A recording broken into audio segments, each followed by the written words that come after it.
10 ఏళ్లు సుభిక్షంగా ఉన్న రాష్ట్రాన్ని పుష్కలంగా ఉన్న నీళ్లను ఎండబెట్టి కాంగ్రెస్ కరువు తీసుకొచ్చిందని ఖమ్మం బీఆర్ఎస్ అభ్యర్థి నామా నాగేశ్వరరావు విమర్శించారు. 6 గ్యారంటీల హామీని ఇంతవరకు నెరవేర్చలేదన్నారు.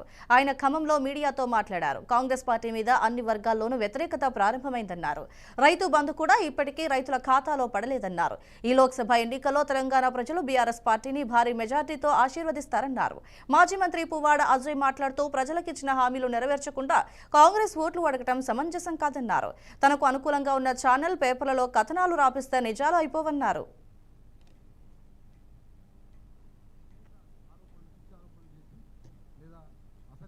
చేసి హిట్లర్ గారి కౌన్సిల్లో మినిస్టర్ ఉన్న గోబెల్స్ను మించిపోయారు. ఇంకా ఆ పరంపర నడుస్తూనే ఉంది.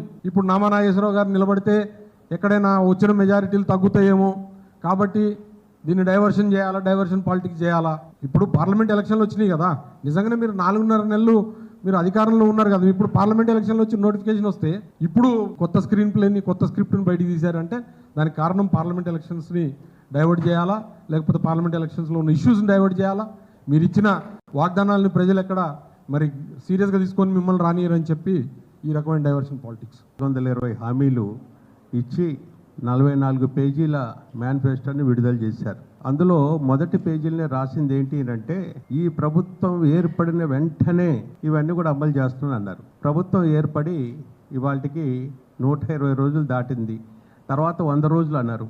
100 రోజులు దాటింది. ఇప్పుడు వచ్చేసరికి గడువులు పెంచుకుంటూ పోతుండ్రు. ఈ విధంగా గడువులు పెంచితే ఇవాళ ప్రజలలో వ్యతిరేకత స్టార్ట్ అయింది. అన్ని వర్గాల ప్రజలలో కూడా